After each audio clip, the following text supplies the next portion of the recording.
Good afternoon students. आज हम दोपहर में क्लास ले रहे हैं फिजिक्स की। हमने पिछली क्लास में जो थर्मल रेडिएशन के बारे में हमने बात कर रहे थे, तो उसी को हम आज कंटिन्यू करेंगे। और थर्मल रेडिएशन जो चैप्टर है उसके बारे में कई सारे क्वेश्चंस, उसके ऊपर कई सारे क्वेश्चन वगैरह करेंगे। तो हम बात करेंगे थर्मल रेडिएशन के बारे में। जल्दी से आप जुड़ जाएं सभी। Good afternoon Garima Pal, good afternoon Mihir Verma, good afternoon Jyoti, Neha, Aman Kumar Gupta, Ranu Savita. काफ़ी बच्चे ज्वाइन हो चुके हैं और भी जल्दी से ज्वाइन हो जाएं। हम स्टार्ट करने जा रहे हैं क्लास को।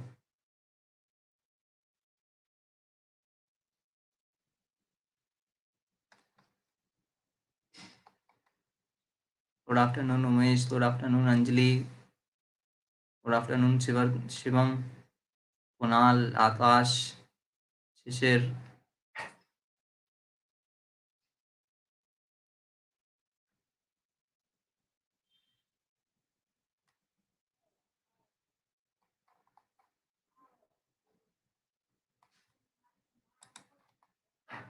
तो हम बात कर रहे थे पिछली क्लास में, हम स्टार्ट कर रहे हैं क्लास को।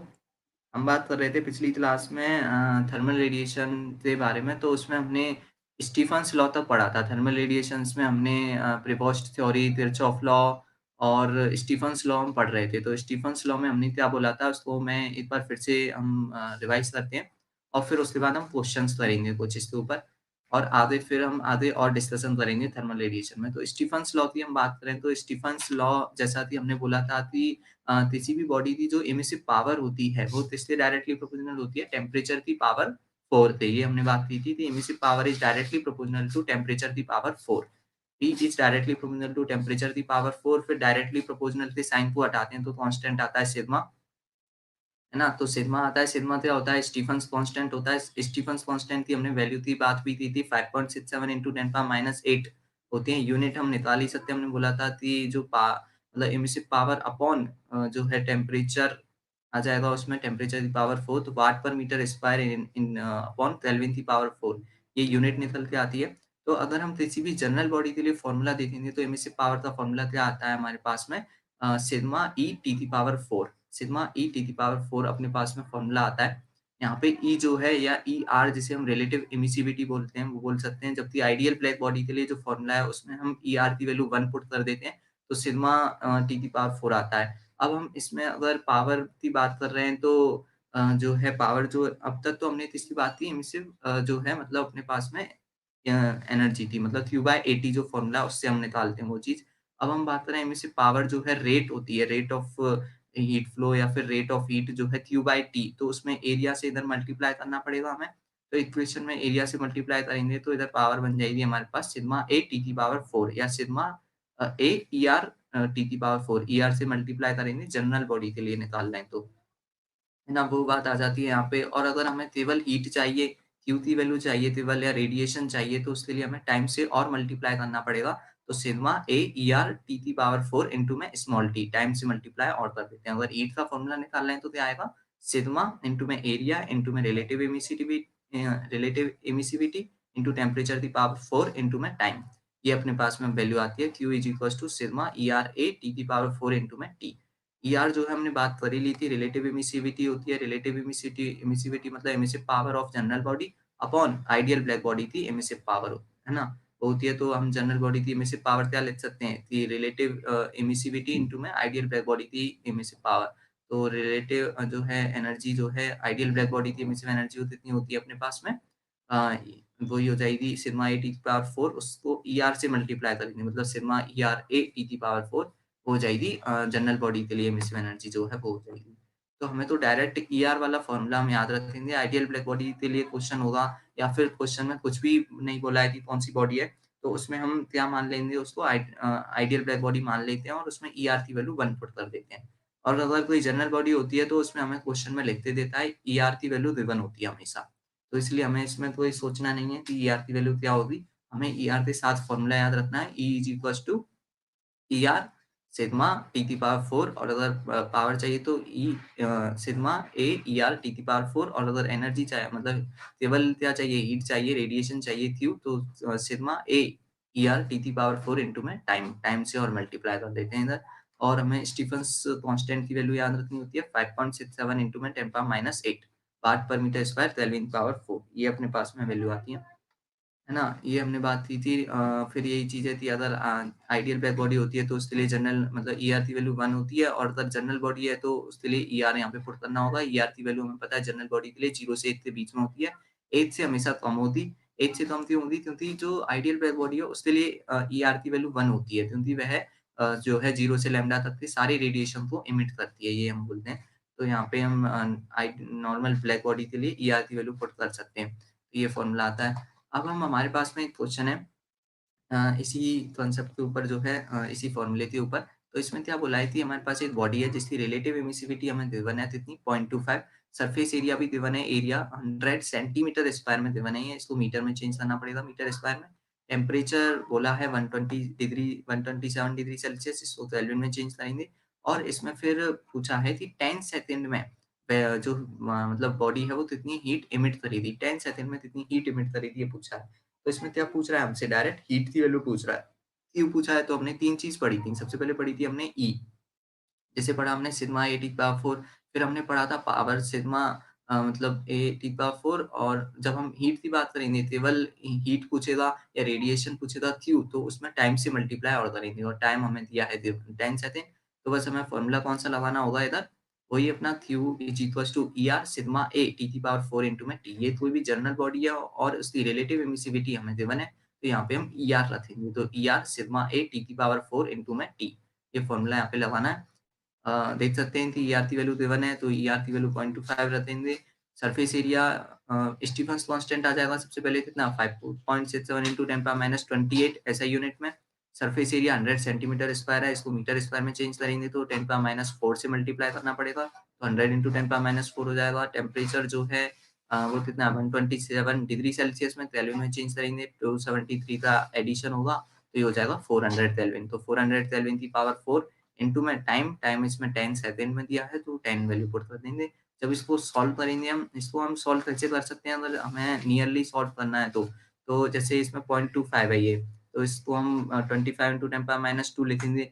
फिर इधर 10 power minus 8 into 10 power minus 2 कितना हो जाएगा 10 पावर माइनस 10 ये 100 इंटू 10 पावर माइनस 4 है ये हो जाएगा 10 पावर माइनस 2 तो हो जाएगा 10 पावर माइनस 12 टोटल 400 की पावर 4 करेंगे तो ये अपने पास में कितना आएगा 4 की पावर 4 इंटू 100 की पावर 4 मतलब 10 पावर 8 तो 12 8 है ना और 9 तो ये हो जाएगा 10 पावर माइनस 3 इंटू में 4 की पावर 3 और ये 5 25 इनकी वैल्यू सॉल्व कर लेंगे हम। तो लगभग में अपने पास में आंसर निकल के आ जाएगा 25 इंटू 4 कर सकते हैं इधर तो उससे हम निकाल सकते हैं। थोड़ी कैलकुलेशन लगेगी लेकिन हम इसको आसानी से निकाल सकते हैं। तो ये अपने पास में लास्ट में आंसर आता है कितना 36.2 जूल और नियरली आंसर कितना हो जाएगा 36 है ना? तो इसमें हम ऑप्शन नेग्लेक्ट करके हम ट्राई कर सकते हैं जिससे जल्दी से जल्दी क्वेश्चन सॉल्व हो जाए। नहीं तो हमें इतना टाइम तो मिलता है मेन पेपर में कि हम इतनी कैलकुलेशन कर सकते हैं। तो इसमें इतनी कोई प्रॉब्लम होनी नहीं चाहिए क्वेश्चन में। सिंपल फॉर्मूला है e r sigma A T power 4 into में टी सारी वैल्यू हमें गिवन है। बस एसआई यूनिट का हमें ध्यान रखना है। हमेशा वैल्यू तो इसमें रखनी है एसआई यूनिट में। तो अब हम अगला जो वो है हमने अभी तक इसकी बात की हमने केवल बॉडी के टेम्परेचर को कंसीडर किया था अपनी इक्वेशंस में। जो हमने एनर्जी, पावर और हीट की जो इक्वेशन बनाई स्टीफन्स लॉ से उसमें केवल हमने बॉडी के टेम्परेचर टी को कंसीडर किया था। अब यहाँ पे अगर हमारे पास जो मतलब सराउंडिंग के टेम्परेचर टी नॉट को भी कंसीडर किया जाए, तो उसमें हमें क्या निकालना पड़ेगा यहाँ पे अब वही चीज़ है जैसा हमने पहले बोला था अपनी प्रीवियस थ्योरी में कि जो बॉडी है वो लगातार जो है कंटीन्यूअस एनर्जी क्या करती है एब्ज़ॉर्ब भी करती है और कंटीन्यूअस एनर्जी इमिट भी करती है।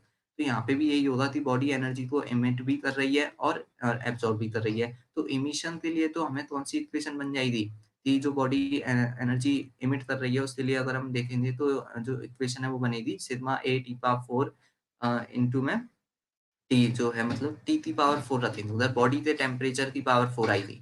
जबकि बॉडी है वो क्या है टेम्परेचर को एब्ज़ॉर्ब भी कर रही है तो टेम्परेचर एब्ज़ॉर्ब करेगी तो वहाँ पे जो अ, मतलब सराउंडिंग का टेम्परेचर लेंगे वहाँ पे टी नॉट टेम्परेचर आएगा तो इक्वेशन बनेगी सिग्मा ए टी नॉट की पावर 4 इंटू में टी, टी नॉट की पावर 4। तो अब हमें नेट हीट अगर चाहिए, नेट एनर्जी कितनी रेडिएट हो रही है, उसको अगर हमें निकालना है, तो हमें क्या करना पड़ेगा कि हमें बॉडी जो इमिट कर रही है, मान के चला कि इमिट हीट जो है वो P मान ली हमने उसको, और जो अब हीट वो एब्ज़ॉर्ब कर रही है, उसको माइनस कर देंगे। मतलब कितनी इमिट थी और कितनी एब्ज़ॉर्ब थी, उसका डिफरेंस ही क्या आ जाएगा, नेट एनर्जी जो रेडिएट हुई है बॉडी से वो, कितनी हीट बाहर गई, ये चीज़ है। तो नेट एनर्जी कितनी चाहिए कि जितनी एब्ज़ॉर्ब करी उसको अगर हम माइनस कर दें तो टोटल में से, तो हमें नेट एनर्जी प्राप्त हो जाएगी, मिल जाएगी हमें। तो यहाँ पे हमें डेल्टा P चाहिए थी, नेट एनर्जी जितनी रेडिएट हुई है, तो P minus P not, P हो जाएगी जो टोटल हीट इमिट हुई है, और पी नॉट जो है टोटल जो एब्ज़ॉर्ब हुई है ना? तो इसके लिए हमें क्या करना होगा, सिग्मा मतलब ईआर सिग्मा ए टी की power 4 minus ER sigma A T not की पावर 4 हो जाएगा। ईआर सिग्मा ए कॉमन ले लेंगे तो टी की पावर 4 माइनस टी नॉट की पावर 4, ये इक्वेशन हमारे पास में बनती है यहाँ पे। ईआर सिग्मा ए टी की पावर 4 माइनस टी नॉट की पावर 4, ठीक है? तो ये अपने पास यहाँ चाहिए थी, तो हमें नॉर्मल जो फ़ॉर्मूला याद रखना है वो सराउंडिंग के टेम्परेचर को लेके चलना है। अगर क्वेश्चन में कभी भी सराउंडिंग का टेम्परेचर गिवन नहीं है, तो वहाँ पे हम टी नॉट को नेग्लेक्ट 0 मान लेते हैं, और यहाँ पे फ़ॉर्मूला केवल क्या बन जाएगा, ईआर सिग्मा ए टी की पावर 4 या ईआर सिग्मा ए टी की पावर 4 इंटू में स्मॉल टी, या ईआर सिग्मा इंटू टी की पावर 4 केवल, तो उसमें है। लेकिन अगर सराउंडिंग टेम्परेचर गिवन गिवन है तो टेम्परेचर कैसे लेंगे, टी की पावर 4 माइनस टी नॉट की पावर 4, टी की पावर 4 माइनस टी नॉट की पावर 4, ये इक्वेशन हमारे पास बन जाएगी।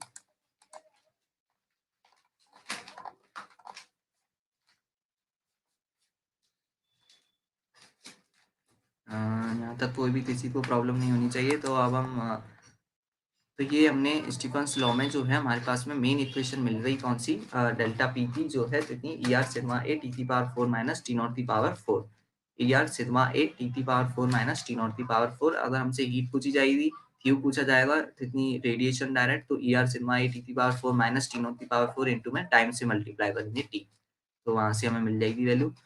तो ये अपने पास इक्वेशन आती है। अब एक और क्वेश्चन जो सराउंडिंग टेम्परेचर को कंसीडर करते हुए है, तो उसको हम देखते हैं कैसे डील करेंगे। तो यहाँ पे क्वेश्चन क्या आई थी, या बॉडी मतलब इसमें एक बॉडी है जिसकी हमें रिलेटिव एमिसिविटी पहले से ही पता है कि 0.75 है। सरफेस एरिया दे रखा है 300 सेंटीमीटर स्क्वायर है। टेम्परेचर 2 टू 7 डिग्री सेल्सियस है, और उसको हमने इस रूम में रखा है जिसका रूम का टेम्परेचर 27 डिग्री सेल्सियस है। मतलब हमें सराउंडिंग टेम्परेचर पता है, बॉडी का टेम्परेचर पता है। तो अब हमसे पूछा है नेट पावर जो है बॉडी कितनी नेट पावर इमिट करेगी, उसकी इनिशियल वैल्यू पूछी है। तो नेट पावर जब पूछ रहा है ना, तो हमें कौन सा फॉर्मूला लगाना पड़ेगा नेट पावर के लिए, हमें वही है कि यहाँ पे बॉडी जो है, अब देख सकते हैं हम, बॉडी का टेम्परेचर 227 डिग्री सेल्सियस है, सराउंडिंग का केवल 27 है, तो बॉडी ज्यादा से ज्यादा एनर्जी को रिलीज करेगी, और एब्जॉर्ब क्या करेगी, कम से कम करेगी। तो यहाँ पे हम बोल सकते हैं कि जो है हम इमिट जो करी थी एनर्जी, उसको हमने क्या बोला, E R sigma A T की पावर 4, और जो एब्जॉर्ब करी थी उसको E R sigma A T not की पावर 4। तो उसमें माइनस करेंगे तो वही जो इक्वेशन हमने पहले मिली वही आ जाएगी, E R sigma A T की पावर 4 माइनस टी नॉट की पावर 4। तो हम डायरेक्ट फॉर्मूला ही लगा सकते हैं बिना सोचे समझे कि जो पावर है वो कितनी आ जाएगी, इन e are sigma A T की पावर 4 माइनस टी नॉट की पावर 4। ई आर की वैल्यू हो जाएगी 0.75, गिवन है। सिग्मा की वैल्यू हमें पता है कितनी है, Stefan's constant 5.67 into 10 power minus 28, ये हमें वैल्यू याद रखनी है, माइनस 80 ये आ जाएगी। इंटू में फिर वही एरिया 300 सेंटीमीटर स्क्वायर है, तो 300 इंटू 10 पावर माइनस 4। टेम्परेचर हमें क्या है, टी की पावर 4 माइनस टी नॉट की पावर 4, बॉडी का टेम्परेचर 227, इसको चेंज करेंगे तो कितना हो जाएगा, ये 500 केल्विन, और सराउंडिंग टेम्परेचर 27 है, चेंज करने पर हो जाएगा 300 केल्विन। तो 500 की पावर 4 माइनस 300 की पावर 4, इसको सॉल्व कर सकते हैं हम। जब सॉल्व करेंगे तो हमारे पास में आंसर आएगा लगभग 70 के आसपास। तो 69.4 ऑप्शन में है, तो हम 70 तक कैलकुलेट करेंगे तो अपना काम हो जाएगा यहाँ पे। 69.4 जो है वाट आंसर मिल जाएगा। तो बस हमें ये फॉर्मूला में वैल्यू पुट करनी है और कुछ भी नहीं है स्टीफन्स कांस्टेंट में। स्टीफन्स जो लॉ है उसमें हमें बस इक्वेशन याद रखनी है कि हाँ E R sigma E T power 4 minus T not की पावर 4, पावर के लिए लगा दो, हीट पूछी है तो E R sigma E T power 4 minus T not की पावर 4 इंटू में टाइम लगा दो, ये हमसे दो इक्वेशन में पूछ लिया जाएगा। किसी को कोई भी डाउट हो तो पूछ लें यहाँ तक।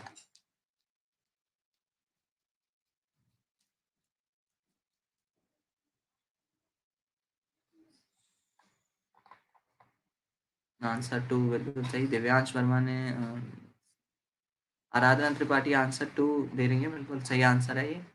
70 से लगभग 69.4।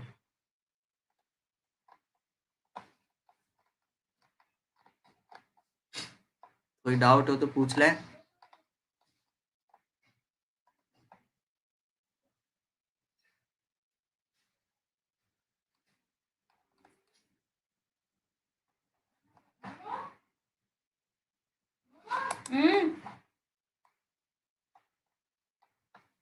तो अपने पास अब एक और क्वेश्चन है ये कि एक ब्लैक बॉडी के लिए एक ब्लैक बॉडी दी है हमें, आइडियल ब्लैक बॉडी। तो हम समझ सकते हैं आइडियल ब्लैक बॉडी दिया है तो हमें ER की वैल्यू गिवन नहीं होती, कभी भी रिलेटिव एमिसिविटी गिवन नहीं होती, तो उसको हम 1 मानेंगे खुद से ही।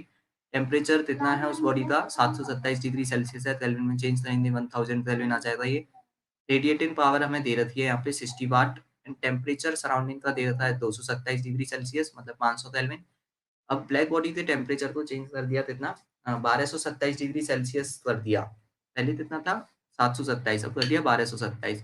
तो रेडिएटिंग पावर कितनी हो जाएगी, चेंज कितनी होती, मतलब रेडिएटिंग पावर बाद में कितनी होगी, ये चीज इसमें पूछी है। तो अगर हम क्वेश्चन को समझे हमें क्या दिया है, सबसे पहले तो आइडियल ब्लैक बॉडी बोला है, उसका initial temperature 727 degree Celsius, kelvin में 1000 केल्विन है, रेडिएटिंग पावर 60 वाट है, सराउंडिंग टेम्परेचर हमें गिवन है। तो हमसे बोला है कि अगर बॉडी के टेम्परेचर को हमने 1227 डिग्री सेल्सियस कर दिया तो रेडिएटिंग पावर कितनी होगी, चेंज कैसे होगा। तो हमें पता है पावर का फॉर्मूला क्या है, ER sigma I T power 4 minus T not की पावर 4 सराउंडिंग गिवन है, तो ER sigma I T power 4 minus T not की पावर 4। अब इसमें सराउंडिंग का टेम्परेचर सेम है, बॉडी आइडियल बैक बॉडी है, ER1 हो जाएगा, वही बॉडी है तो एरिया भी सेम ही होगा, सिग्मा जो है स्टीफन कांस्टेंट वो कांस्टेंट ही है। तो बस हमें रेशो लेके यहाँ पे आंसर फाइंड करना है। आप मुझे बताएं, ज़्यादा टफ कैलकुलेशन है नहीं इसमें, आप कर सकते हैं जल्दी, आंसर बताएं।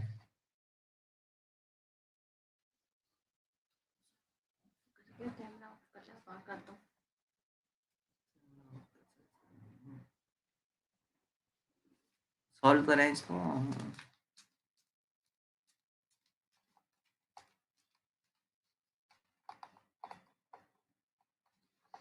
किसी से हो पा रहा है तो ट्राई जरूर करें आंसर। T1/T2 से ही होगा, T1/T2 की पावर 4 लेनी पड़ेगी इसमें माइनस करके। हो सकता है आप लोगों से, तो ट्राई तो करें एक बार, आंसर निकालें गलत सही कैसा भी।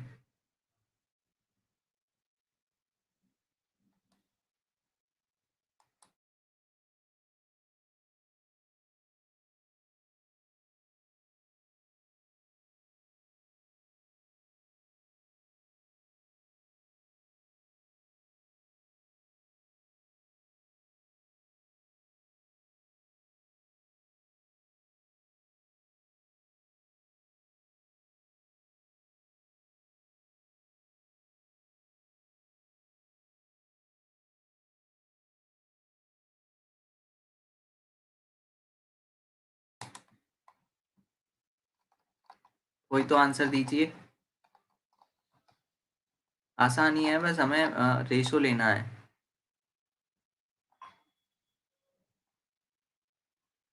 तीन टेम्परेचर दिया सर, तो इसको कैसे लें सर। तीन टेम्परेचर दिए हैं इसमें, जिसमें सराउंडिंग का टेम्परेचर तो फिक्स है, हमें रेशो लेना है T की पावर 4 माइनस T नॉट की पावर 4 का। T नॉट दोनों में सेम रहेगा और बॉडी का टेम्परेचर चेंज होगा।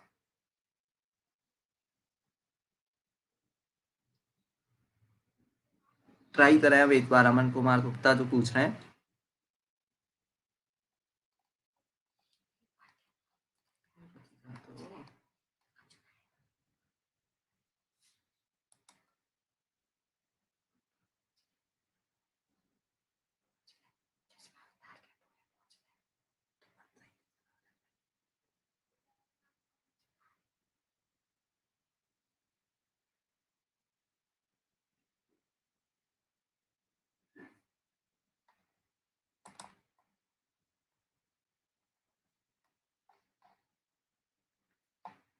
शुभम 3, सचिन 2, आकांक्षा 3,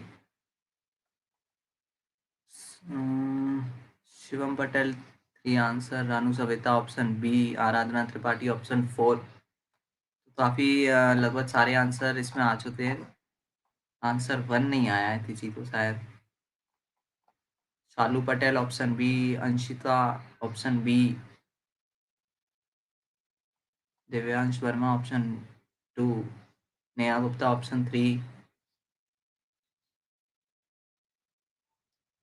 ज़्यादातर आंसर ऑप्शन 2 आ रहे हैं, तो यही सही आंसर है। फिर भी कुछ लोगों ने बहुत ही गलत आंसर दिए हैं। कैलकुलेशन मिस्टेक हुई है ज़रूर आप लोगों से। अब हम इसको सॉल्व करेंगे क्वेश्चन को। Sagar Mishra B, Pallavi Patel B, maximum बच्चों ने फिर भी सही आंसर दिया है। तो अब हम इस क्वेश्चन को सॉल्व करेंगे। तो जैसा आपने बोला था, हमें बस क्या लेना है, रेशो। जो इक्वेशन अपने पास है, दी पावर जो है वो क्या होती है, sigma A T power 4 minus T not the power 4। तो हमें पता है आइडियल ब्लैक बॉडी है, रिलेटिव एमिसिविटी 1 है, सिग्मा सबके लिए कांस्टेंट है, बॉडी वही है तो एरिया भी सेम रहेगा, सराउंडिंग टेम्परेचर भी वही है अपने पास में। लेकिन बस चेंज क्या हुआ है, बॉडी का टेम्परेचर चेंज हुआ है। बॉडी का इनिशियल टेम्परेचर कितना था, 727 डिग्री सेल्सियस। उस पर हमें पावर देवन थी 60 वाट है। अब बॉडी का टेम्परेचर कितना कर दिया हमने, 1227 डिग्री सेल्सियस, 1500 केल्विन कर दिया। उस पर हमें पावर पूछी है, तो हमें रेशो लेना है बस बॉडी के टेम्परेचर से। तो पावर डायरेक्टली प्रोपोर्शनल किससे हो जाएगी, यहाँ पे टी की पावर 4 माइनस टी नॉट की पावर 4 से, है कि नहीं। तो जब हम रेशो लेंगे पावर का, तो क्या करेंगे हम, T1, जैसे हम पावर 1 लिखा, तो T1 की पावर 4 माइनस टी नॉट की पावर 4 अपॉन, जब पावर 2 लिखेंगे तो T2 की पावर 4 माइनस टी नॉट की पावर 4, ये आ जाएगा। अब हम पावर 1 जो है वो गिवन है कितना, 60 वाट। टेम्परेचर इनिशियल कितना, 1000 केल्विन, तो 1000 रख देंगे यहाँ पे, 1000 की पावर 4 माइनस सराउंडिंग का टेम्परेचर 500 की पावर 4। पावर 2 निकालनी है, T2 जो है बाद में टेम्परेचर कितना होता है, 1500 केल्विन, 1500 की पावर 4 और सराउंडिंग 500 ही है। अब यहाँ से हमें ये सॉल्व करना है आसानी से, तो क्या कर सकते हैं इसमें हम, यहाँ पे क्या करेंगे इसको सॉल्व करने के लिए, पावर 4 को सबसे पहले जो 500 है उसको कॉमन ले लेंगे यहाँ से। तो 500 की पावर 4 को जब ऊपर और नीचे कॉमन लेंगे तो बच जाएगा। तो क्या बचेगा यहाँ पे, ये 500 से 1000 जाएगा 2 बार, तो 2 की पावर 4 माइनस ये 500 से 500 दिया 1 टाइम्स, तो 1 की पावर 4। तो ऊपर क्या आया, 2 की पावर 4 माइनस 1 की पावर 4। नीचे भी 500 को कॉमन ले लिया, तो 500 से 1500 दिया तो कितना आया, 3। 3 की पावर 4 माइनस 500 से 500 1 टाइम्स, तो 1 की पावर 4। तो अपने पास अब ये सिंपल फॉर्म में आ चुका है, 2 की पावर 4 माइनस 1 की पावर 4 अपॉन 3 की पावर 4 माइनस 1 की पावर 4। तो 2 की पावर 4 कितना होता है अपने पास, 16। 16 माइनस 1 करेंगे तो कितना आएगा, 15। और 3 की पावर 4 कितना होता है, 81। 81 माइनस 1 करेंगे तो 80, तो ये आ जाएगा 15 अपॉन 80। अब इसको हम सॉल्व कर सकते हैं, 15 से 60 गया कितना, 4 टाइम्स, और 4 इंटू में 80 करेंगे तो 80 इंटू 4 कितना आ जाएगा, 320। तो 320 वाट यहाँ पे आंसर आएगा, ऑप्शन नंबर 2। कैलकुलेशन में हमें थोड़ा-सा ध्यान देना है, हम कैसे इसको सिंपल कर सकते हैं, तो हमें बस यहाँ पे जो है अपनी वैल्यू को सिंप्लीफाई करना है। तो 500 को कॉमन ले लेंगे यहाँ से, तो क्या बचेगा, 2 माइनस 1 अपॉन 3 माइनस 1 और पावर 4, बस ये है अपने पास।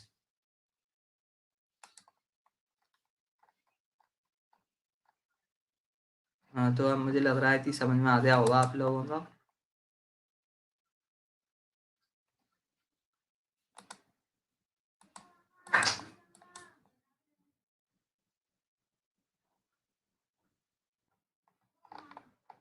कोई डाउट हो तो शॉर्ट फॉर्म में कैसे करेंगे सर, शॉर्ट फॉर्म में क्या है, यही तो शॉर्ट फॉर्म में, और इससे छोटा कैसे कर सकते हैं आप। अब इतना बड़ा आंसर हमें लिखना नहीं है, हम जब हम इसको सॉल्व करेंगे तो हमें सीधे दिख रहा है कि हाँ भाई, क्वेश्चन में जब बॉडी आइडियल ब्लैक बॉडी है तो ER1 हो गया, है ना, वही बॉडी है तो एरिया सेम हो गया, सिग्मा हमें सेम है, सराउंडिंग टेम्परेचर सेम है, तो बस बॉडी के टी की पावर 4 माइनस टी नॉट की पावर 4 करना है हमें, ये चीज़ है बस।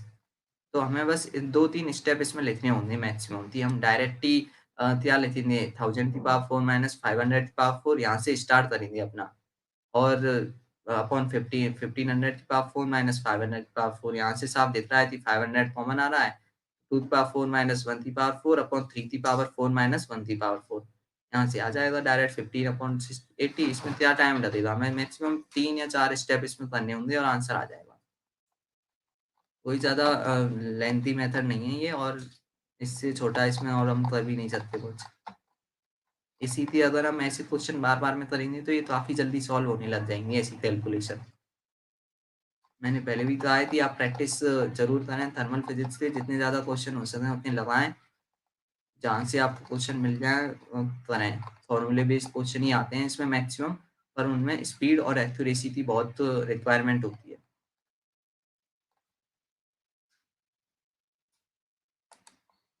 तो अब हमारे देख सकते हैं अपने पास एक और क्वेश्चन है इसी पर, ये भी रेशो वाला ही क्वेश्चन है लगभग। तो इसमें क्या बोला है कि हमारे पास में 2 स्फेरिकल बॉडी है यहाँ पे, रेडियस यहाँ पे r और r/2 है। स्फेरिकल स्फीयर कुछ भी हो सकते हैं, उनकी रेडियस हमें गिवन है। Surface temperature T1 T2 given है उनका, है ना? अब रेडिएटिंग पावर सेम बोली है, क्या बोला है क्वेश्चन में कि उन दोनों की पावर सेम है। तो T1/T2 का रेशो पूछा है, बॉडी से टेम्परेचर का रेशो यहाँ पे पूछा गया है। तो हम देख सकते हैं कि हमारे पास 2 बॉडी हैं, रेडियस हमें गिवन है, तो यहाँ से एरिया का रेशो हम फाइंड कर सकते हैं। T1 T2 है, हमें पावर सेम बोली है, तो हमें T1/T2 चाहिए। तो देख हम कैसे हम इसको डील करेंगे, क्वेश्चन को हम सबसे पहले देखते हैं। तो पावर का फॉर्मूला क्या है? पावर है हमारे पास सिग्मा ए टी की पावर 4, यही फॉर्मूला है ना? Power is equal to sigma A T की पावर 4। तो अब यहाँ से हम देखें सिग्मा तो कांस्टेंट है, तो इसको हम हटा सकते हैं। पावर दोनों के लिए सेम है, तो जब हम दोनों की सेम करेंगे तो सिग्मा क्या हो जाएगा? ए टी की पावर 4 दोनों बॉडीज के लिए सेम हो जाएगा। तो हम पहली बॉडी के लिए लिखेंगे A1 T1 की power 4 is equal to A2 T2 की पावर 4। अब यहाँ से हमें T1/T2 चाहिए, तो यहाँ से हम T1/T2 जब निकालेंगे, T1 की पावर 4 अपॉन T2 की पावर 4 इज इक्वल टू क्या हो जाएगा? A2/A1। तो अब T1/T2 चाहिए, तो उधर क्या हो जाएगा? A2/A1 की पावर 1/4 ये आ जाएगा। अब एरिया जो है स्फेरिकल बॉडी के लिए वो कितना होता है? 4 पाई आर स्क्वायर। तो एरिया किससे डायरेक्टली प्रोपोर्शनल है? आर स्क्वायर से। तो A2/A1 क्या होगा? R2/R1 स्क्वायर, और उसकी भी पावर 1/4। और यहाँ पे रेडियस का रेशो क्या होगा? 2:1। अगर R2/R1 देखें तो कितना आएगा? R/2/R, है ना? R/2 डिवाइड बाय R, ये होगा ना R2/R1, तो कितना हो जाएगा? 2। 2 का स्क्वायर और उसकी भी पावर 1/4, तो हो जाएगा ये 2 की पावर 1/2। 1/2 की पावर 1/2 मतलब ये हो जाएगा 1/√2। 2 की पावर 1/2 क्या होता है? √2 होता है ना, तो इसलिए 1/√2 आंसर आ जाएगा। एक और बार मैं बताता हूँ, मैंने ज़्यादा जल्दी में बता दिया आपको। तो सबसे पहले हमने क्या किया? पावर का फॉर्मूला लिखा। पावर का फॉर्मूला क्या है? सिग्मा ए टी की पावर 4। हमें पता है पावर दोनों के लिए सेम है, सिग्मा कांस्टेंट है। तो ए टी की पावर 4 दोनों बॉडी के लिए सेम होगा, मतलब A1 T1 की पावर 4 A2 T2 की पावर 4। यहाँ तक हमने लिख लिया। अब हम यहाँ से देखेंगे, हमें चाहिए T1/T2, ठीक है? तो T1/T2 करेंगे तो इक्वेशन क्या आ जाएगी? A2/A1 की पावर 1/4। ठीक है यहाँ तक? A2/A1 की पावर 1/4। अब एरिया निकालना है, तो एरिया क्या होता है स्फीयर के लिए? 4 पाई आर स्क्वायर। तो एरिया डायरेक्टली प्रोपोर्शनल किससे है? रेडियस के स्क्वायर थी, आर स्क्वायर थी। अब हमें चाहिए A2/A1 मतलब R2/R1 का स्क्वायर चाहिए, R2/R1 का स्क्वायर। R2 क्या है? R/2, और R1 क्या है? R। तो जब दोनों का रेशियो लेंगे R2/R1 क्या आएगा? 2, है कि नहीं? तो यहाँ पे अपने पास में क्या आ जाएगा? ये 1 बाय मतलब यहाँ पे 1/2 और उसका स्क्वायर करेंगे तो कितना आ जाएगा? 1/4। फिर 1/4 की भी पावर हमें वो चाहिए 1/4, तो क्या आ जाएगा? ये 1/√2 लास्ट में अपने पास निकल के आ जाएगा। हम 2-4 स्टेप हमें बढ़ाने पड़ेंगे, और अगर स्टार्टिंग में कर रहे हैं तो हमें ये 2-4 स्टेप में होगा क्वेश्चन। तो ये अपने पास में क्वेश्चन का आंसर आ जाएगा 1/√2, जो ऑप्शन अपने पास में हो जाएगा, कौन सा? Option number 1।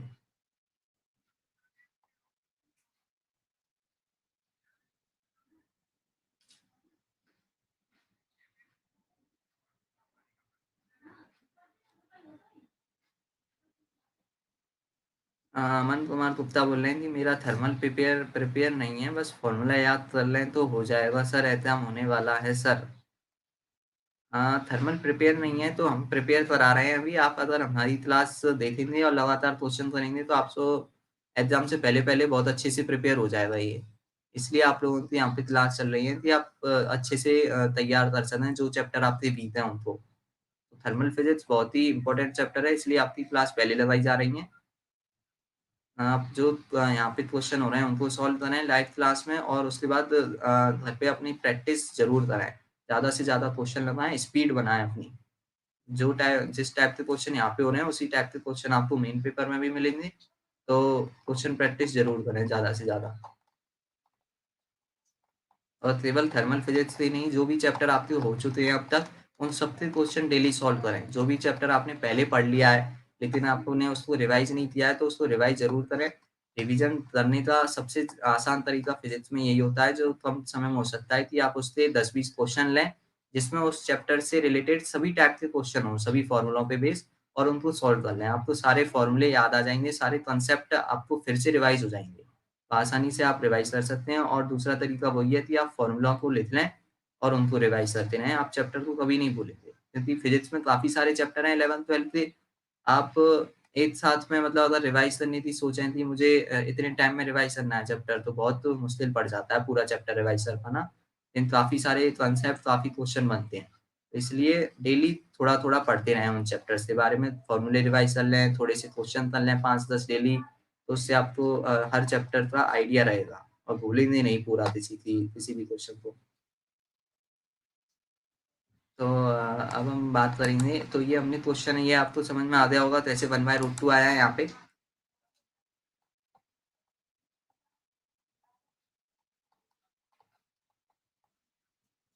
तो अब हम आगे बात करेंगे। ये एक और क्वेश्चन अपने पास यहाँ पे है। ऐसा ही क्वेश्चन है ये भी लगभग, इसमें भी रेशियो ही लेना है पर एक और बार देख लेते हैं। आप इन क्वेश्चंस को ज़रूर सॉल्व करें खुद से। मैं सॉल्व करा रहा हूँ इसका मतलब ये नहीं कि आप भी सॉल्व ना कराएँ। मैं सॉल्व जो टाइम दे रहा हूँ उसमें आप क्वेश्चन को सॉल्व करें, कुछ ना कुछ आंसर निकालने की कोशिश करें, गलत सही कैसा भी, जिससे आपको यहाँ पे प्रैक्टिस होगी और फिर बाद में आप जब क्वेश्चन करेंगे तो आपके आंसर सही आने लग जाएँगे।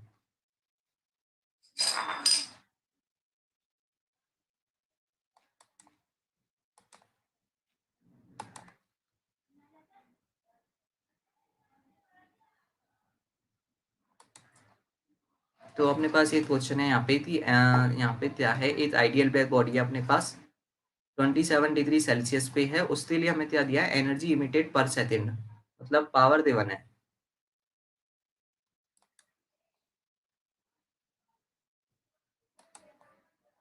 तो ideal black body 27 degree Celsius पे है और उससे एनर्जी इमिटेड पर सेकंड मतलब पावर देवन है कितनी, 10 जूल। तो if temperature of ideal black body is increase to 327 degree Celsius, मतलब यहाँ पे हमें क्या है कि आइडियल ब्लैक बॉडी का टेम्परेचर पहले कितना था 27 डिग्री सेल्सियस, अब उसको इंक्रीज कर दिया 327 डिग्री सेल्सियस तक। तो एनर्जी इमिटेड पर सेकंड पूछा है सेकंड केस में। तो हमने जैसा पिछला क्वेश्चन किया है अभी वही ये टाइप का क्वेश्चन है। पिछले क्वेश्चन में सराउंडिंग टेम्परेचर गिवन था, इसमें सराउंडिंग टेम्परेचर गिवन नहीं है। तो हमें ये मतलब टी नॉट को यहाँ पे नेग्लेक्ट करना है और जो पावर है वो तो इससे डायरेक्टली प्रोपोर्शनल हो जाएगी टी की पावर 4 से।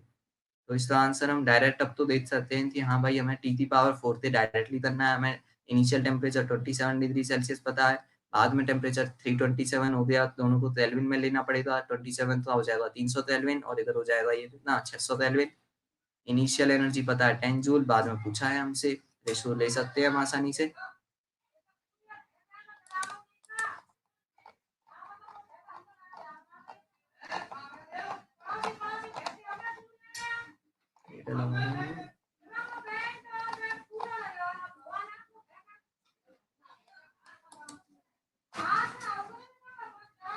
तो ये देख सकते हैं हम कि यहाँ पे क्यू बाई टी क्या आ जाएगा, क्यू बाई टी कितना आ जाएगा यहाँ पे देख सकते हैं। अब मैंने बता ही दिया आपको सॉल्यूशन तो लगभग पूरा ही, कि हमें बस रेशो चाहिए। हमें जैसे पावर पता है Q by T sigma I T की पावर 4 होगा, सराउंडिंग टेम्परेचर तो नहीं है तो टी नॉट को नेगलेक्ट कर दिया, सिग्मा आई टी की पावर 4। अब इसमें आइडियल ब्लैक बॉडी है, ई आर वगैरह लेने नहीं हमें, यहाँ पे सिग्मा कांस्टेंट है, एरिया भी कांस्टेंट रहेगा। तो टेम्परेचर की पावर 4 थे, तो Q2 बाय Q1 लेते हैं अगर, तो T2 बाय T1 की पावर 4 आ जाएगा। Q2 हमें निकालना है, Q1 कितना है 10 जूल और T2 जो है टेम्परेचर वो कितना हो जाएगा 327, केल्विन में चेंज करेंगे 600 अपॉन 300, 300 से 600 जाएगा 2, 2 की पावर 4 कितना आ जाएगा ये 16, 16 इंटू में 10 160 जूल। तो Q2 इज इक्वल टू कितना आ जाएगा 160 जूल। तो इस क्वेश्चन में तो मेरे हिसाब से किसी को कोई डाउट होना ही नहीं चाहिए। लगभग हमने दोनों तीनों क्वेश्चन रेशो वाले ही किए हैं, तो आपको कोई भी प्रॉब्लम नहीं होनी चाहिए इन रेशो वाले क्वेश्चंस में।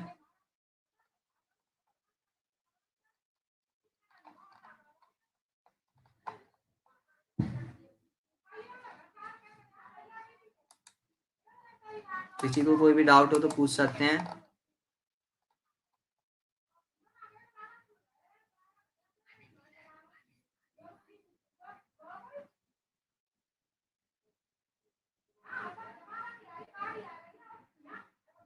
कोई भी डाउट हो तो पूछ लें अभी।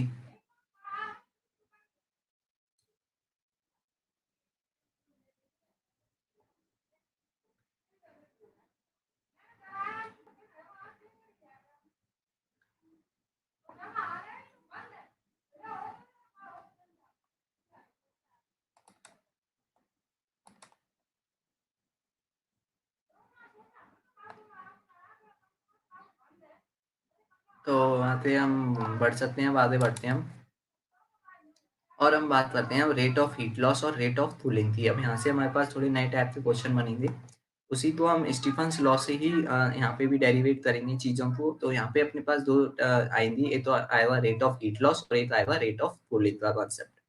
तो अगर हम देखें, तो जैसा हमने बोला कि कोई भी जो बॉडी होती है, जैसा हमने क्वेश्चंस में भी दे रहा था कि कोई भी बॉडी जो है वो बॉडी क्या करती है, मतलब रेडिएशन इमिट भी कर रही है। अगर उस बॉडी का टेम्परेचर सराउंडिंग के टेम्परेचर से ज़्यादा है, तो वो बॉडी क्या है कि रेडिएशन इमिट भी करेगी और एब्जॉर्ब भी करेगी। ज़्यादा अगर टेम्परेचर है बॉडी का, तो इमिशन ज़्यादा होगा, है ना, और एब्जॉर्प्शन कम होगा। और नेट क्या करेगी बॉडी, रेडिएशन को रेडिएट करेगी, मतलब उससे रेडिएशन निकलेंगे बाहर। तो हम दो रेट निकालेंगे, सबसे पहले निकालेंगे रेट ऑफ इमिशन और दूसरा होगा रेट ऑफ एब्जॉर्प्शन। फिर हम निकालेंगे रेट, नेट रेट, और फिर देखेंगे कि रेट ऑफ हीट लॉस कितना है, कि नेट बॉडी जो है वो कितना नेट हीट को लॉस कर रही है। तो रेट ऑफ इमिशन कितना हो जाएगा अपने पास, सिग्मा ए टी की पावर 4। और जब बॉडी एमिट कर रही है तो टेम्परेचर कौन सा आएगा, बॉडी का टेम्परेचर। तो d Q by D t, e नाम बोला है इसको, ई क्यों बोला, स्मॉल ई, इमिशन, है ना, सिग्मा ए टी की पावर 4। रेट ऑफ एब्जॉर्प्शन, अब कोई बॉडी एब्जॉर्ब करेगी, थोड़ा बहुत एब्जॉर्ब करेगी, इमिशन से कम होगा एब्जॉर्प्शन, ठीक है। तो d Q by D t small a absorption आ गया, सिग्मा ए टी की पावर 4। अब टेम्परेचर कौन सा लेंगे यहाँ पे हम, सराउंडिंग का टेम्परेचर लेंगे, क्योंकि एब्जॉर्ब कर रही है सराउंडिंग से हीट को, तो टी नॉट की पावर 4 आ जाएगा, सिग्मा ए टी नॉट की पावर 4। अब नेट रेट, मतलब नेट रेट ऑफ इमिशन थी, कितना इमिट कर रही है रेडिएशन, तो वो क्या होगा, D Q by D t ई, मतलब इमिशन में से एब्जॉर्प्शन को माइनस करेंगे, D Q by D t E minus D Q by D T A. जो रेट ऑफ इमिशन है उसमें से रेट ऑफ एब्जॉर्प्शन को माइनस कर देंगे, तो हमें नेट रेट मिल जाएगी। और उसे क्या बोलेंगे हम, नेट रेट को रेट ऑफ हीट लॉस। जो नेट रेट आई थी वो क्या होगी, रेट ऑफ हीट लॉस, क्योंकि जो बॉडी है वो नेट क्या कर रही है, इमिट कर रही है, एब्जॉर्ब नेट इमिट कर रही है ना। तो इसलिए रेट ऑफ हीट लॉस क्या आ जाएगा अपने पास में, आर एच, जैसे हमने नाम दिया, एच से पता चल रहा है रेट ऑफ हीट लॉस है। रेट ऑफ कूलिंग को हम आर सी नाम देंगे, है ना, R C rate of cooling. तो R H is equal to d Q by D t, जो हो जाएगा क्या, rate of emission minus rate of absorption. Minus करेंगे तो यहाँ पे सिग्मा ए टी की power 4 minus sigma A T not की पावर 4, सिग्मा ए कॉमन आ जाएगा, टी की पावर 4 माइनस टी नॉट की पावर 4 आ जाएगा यहाँ पे, है ना। रेट ऑफ हीटिंग का फॉर्मूला क्या आता है, सिग्मा ए टी की पावर 4 माइनस टी नॉट की पावर 4। अब हम देख सकते हैं फॉर्मूला तो हमने पहले ही पढ़ लिया, अभी अभी क्वेश्चंस भी कर लिए इसके ऊपर, तो यही फॉर्मूला है, हमें नई कोई चीज नहीं है, बस टर्म बदल जाएगी, उसको क्वेश्चंस में क्या बोलेगा, रेट ऑफ हीट लॉस। अब यहाँ से हम देख सकते हैं कि रेट ऑफ हीट लॉस किस चीज पर डिपेंड करेगा। इक्वेशन से अगर हम देखें तो इक्वेशन क्या है, सिग्मा ए टी की पावर 4 माइनस टी नॉट की पावर 4। सिग्मा तो स्टीफन कांस्टेंट है, सबके लिए सेम होगा। ए एरिया, तो यहाँ पे हम देख सकते हैं कि रेट ऑफ हीट लॉस इस पर डिपेंड कर रहा है, यहाँ पे एरिया पर, तो एरिया पे डिपेंड करता है, तो बॉडी पे सरफेस एरिया पे डिपेंड करेगा। अगर कोई बॉडी का सरफेस एरिया ज्यादा है, तो वो ज्यादा से ज्यादा रेडिएशन इमिट करेगी, मतलब हीट लॉस जो है, रेट हीट लॉस ज्यादा होगा बॉडी से। तो इसलिए हम बोलते हैं कि रेट ऑफ हीट लॉस जो है वो सरफेस एरिया पे डिपेंड करती है। अगर सरफेस एरिया ज्यादा है, more the area more the heat loss ज्यादा होगा सरफेस एरिया ज्यादा होने पर। और सराउंडिंग के टेम्परेचर पे तो डिपेंड करती है। ऐसे ही हम रेट ऑफ कूलिंग भी देखेंगे। रेट ऑफ कूलिंग जो है वो एरिया के साथ साथ मास और सब्सटेंस या मटेरियल की प्रॉपर्टी पे भी डिपेंड करती है। उसकी भी इक्वेशन आई थी, उससे हम निकालेंगे कि हाँ वो किस पे डिपेंड करी थी। तो ये हमने रेट ऑफ हीट लॉस की बात की। अब इसी पे पहले एक क्वेश्चन है रेट ऑफ हीट लॉस पे, कि हमारे पास में सन और स्टार है, दोनों का टेम्परेचर गिवन है 2000 केल्विन 1000 केल्विन। रेडियस के लिए रेशियो, रेडियस के लिए यहाँ पे क्या लाइन लिखी है, रेडियस से रिलेशन के लिए, radius of star is half the radius of sun, है ना, कि स्टार की रेडियस सन की रेडियस की आधी है, ये बात है। तो सन की रेडियस को आर मान लेंगे, तो स्टार की कितनी होगी, R/2। सन का टेम्परेचर 2000 केल्विन हो गया, है ना, स्टार का कितना हो गया 1000 केल्विन। तो find the ratio of heat loss, heat loss का रेशियो पूछा है यहाँ से, तो निकाल सकते हैं हम हीट लॉस के लिए। अभी अभी फॉर्मूला देखा हमने, रेट ऑफ हीट लॉस क्या है, सिग्मा ए टी की पावर 4 माइनस टी नॉट की पावर 4। अब वही चीज है, सराउंडिंग का टेम्परेचर गिवन नहीं है इसमें, तो टी नॉट को नेगलेक्ट करना पड़ेगा, सिग्मा ए टी की पावर 4 लेंगे, है ना। एरिया के लिए हमें रेडियस का रिलेशन बोल दिया, और टेम्परेचर के लिए टेम्परेचर की वैल्यू गिवन है, तो निकाल सकते हैं हम आंसर। बताएं जल्दी से, बस हमें रेशियो लेना है, इसमें तो कैलकुलेशन भी नहीं है कुछ।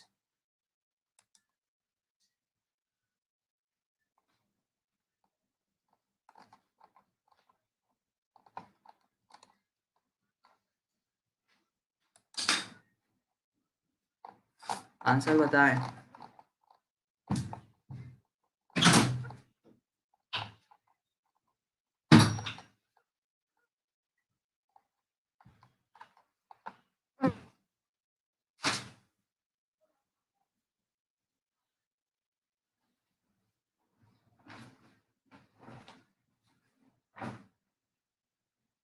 जल्दी से आंसर बताएं, इसमें कुछ भी ज़्यादा सॉल्व करने के लिए नहीं है।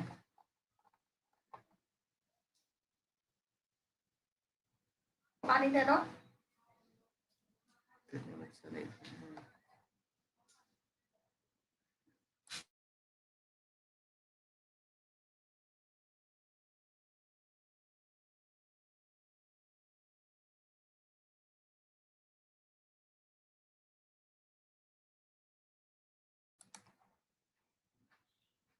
सही आंसर आ गया है, ज्योति मौर्य था सही आंसर है ये। और भी बच्चे सॉल्व करें जल्दी से।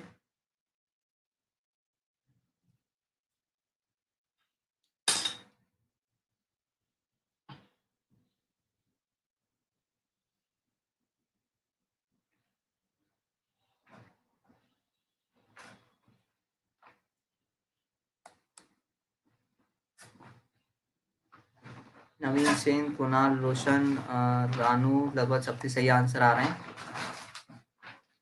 पर आप लोगों ने काफी टाइम ले लिया इसे सॉल्व करने में, कि इसमें केवल हमें सिंपल रेशो ही लेना है।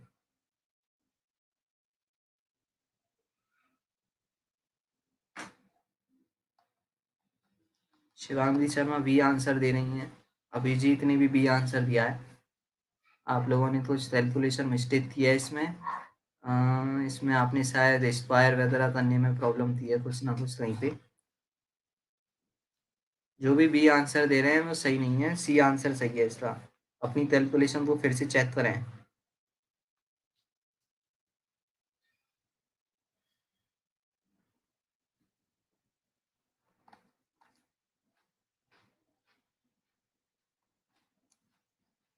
आराधना त्रिपाठी आंसर 3 सही आंसर दिया है।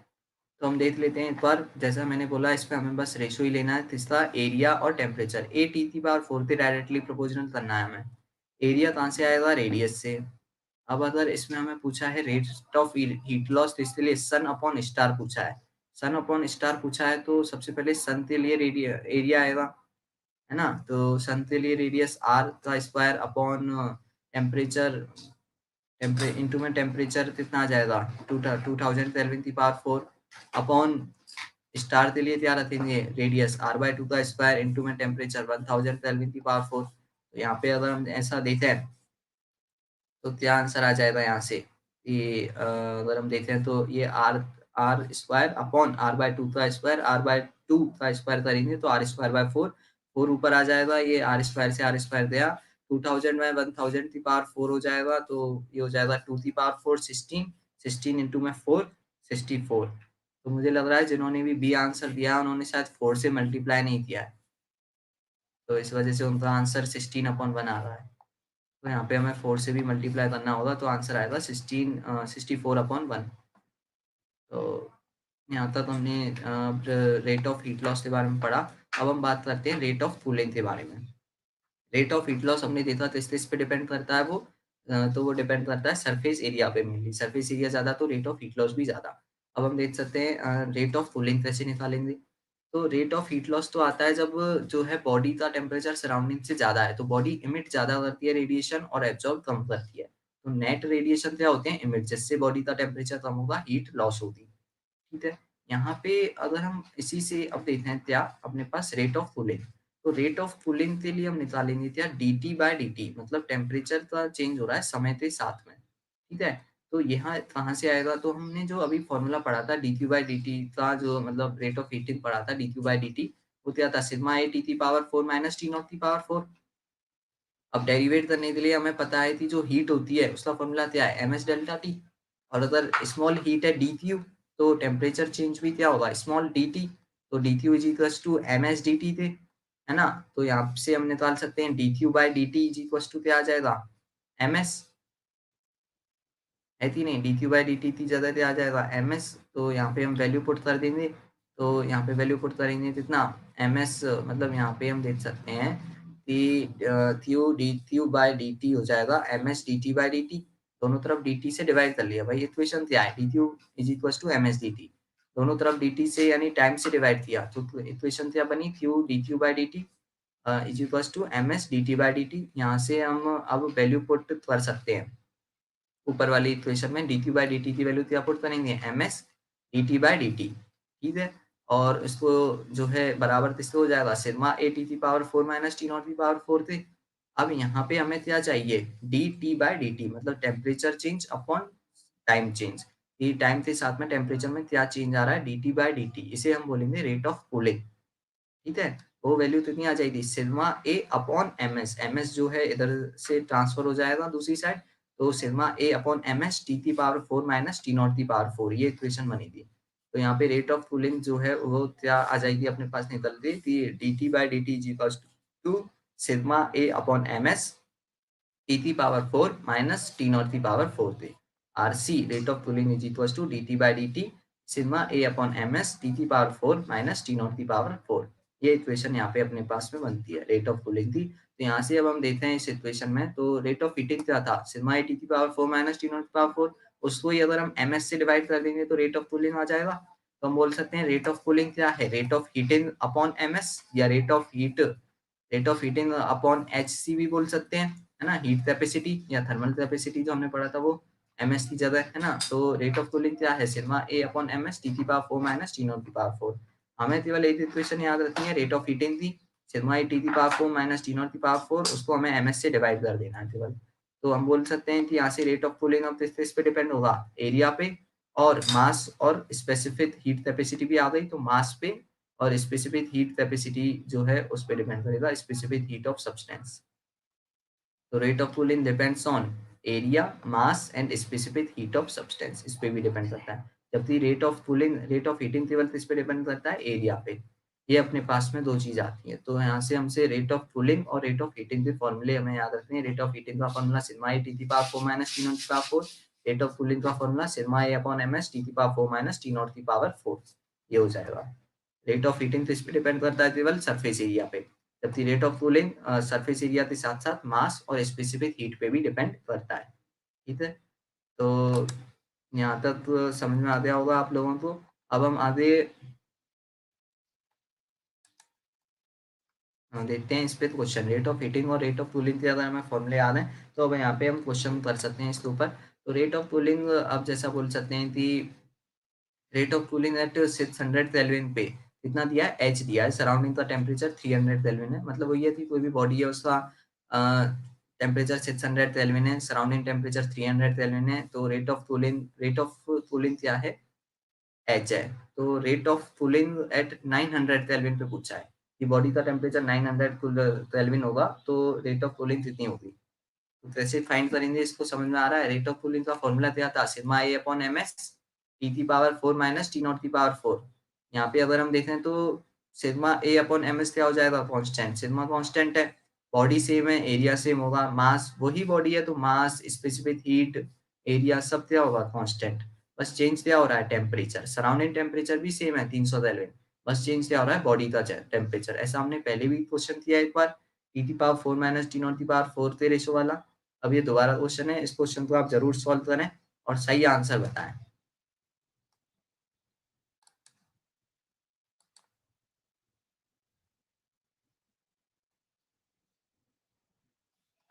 शिवम पांडे ने बी आंसर दिया है, पहला ही गलत आंसर है। ज्यादा जल्दी में गलत आंसर ना दें, फिर से सॉल्व करें, आसान क्वेश्चन है काफी ज्यादा। आस्था पाठक ने ऑप्शन 1 दिया है, सही आंसर है बिल्कुल। सभी सॉल्व करें इस क्वेश्चन को।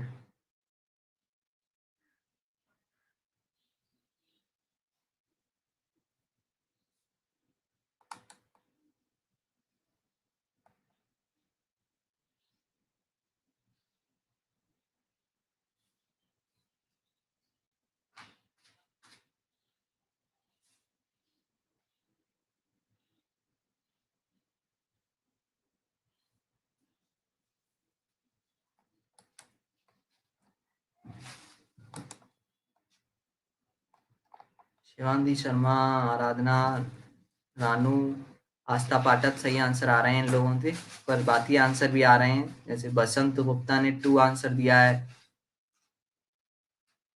वैदिक यादव ने सी आंसर दिया है, अंशिता ने सही आंसर दिया है, ज्योति मौर्य ने सही आंसर दिया है।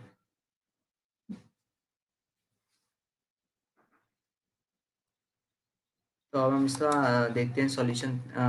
तो मैं जहाँ जैसे बताया वही हमें रेशो लेना होगा इधर। कुछ भी नहीं है करना, हम इसको मुँह ज़बानी भी सॉल्व कर सकते हैं आसानी से। बस हमें क्या करना है कि रेशो लेना है और हमें टेम्परेचर T1 T2 पता है, T0 पता है। तो क्या करना पड़ेगा 600 माइनस 300, 600 की पावर 4 माइनस 300 की पावर 4 अपॉन 900 की पावर 4 माइनस 300 की पावर 4। यहाँ से हम 300 कॉमन ले लेंगे, तो अपने पास 2 की पावर 4 माइनस 1 की पावर 4 अपॉन 3 की पावर 4 माइनस 1 की पावर 4, ये इक्वेशन बनेगी। जैसा मैंने बोला कि R1 बाय R2 क्या आ जाएगा, T1 की पावर 4 माइनस T0 की पावर 4 अपॉन R2 T2 की पावर 4 माइनस T0 की पावर 4। T1 कितना है 600 माइनस T0 है 300, T2 है 900 और T0 जो है वो 300 ही है। अब यहाँ से हम क्या करेंगे 300 कॉमन ले लेंगे, तो ऊपर बचेगा 2 की पावर 4 माइनस 1 की पावर 4 अपॉन 3 की पावर 4 माइनस 1 की पावर 4। तो ऊपर आ जाएगा 16 माइनस 1 15 और नीचे आ जाएगा 81 माइनस 1 80। और जो है R1 की वैल्यू h रख दी, तो R2 कितना आ जाएगा 80 h अपॉन 15। इसको अगर हम सिंप्लीफाई करें 5 से डिवाइड कर दें तो कितना आ जाएगा ये 16 h बाय 3। फर्स्ट ऑप्शन यहाँ पे अपने पास आंसर बन जाएगा 16 h बाय 3।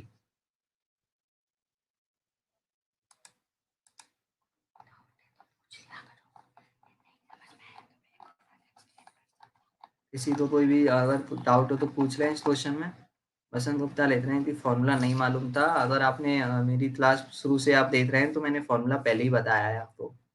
लगभग हर स्लाइड पे फॉर्मूला है, इसमें यहाँ पे भी फॉर्मूला लिखा हुआ है। रेट ऑफ कूलिंग का T power 4 minus T not की पावर 4 के डायरेक्टली प्रोपोर्शनल है। इसलिए स्टार्टिंग से ज्वाइन करें क्लास को, जिससे आपको सारे फॉर्मूले और सारे कॉन्सेप्ट क्लियर हों। बीच में ज्वाइन करने से आपको काफ़ी नुकसान होता है और आप पूरी चीज़ों को नहीं सीख पाते हैं।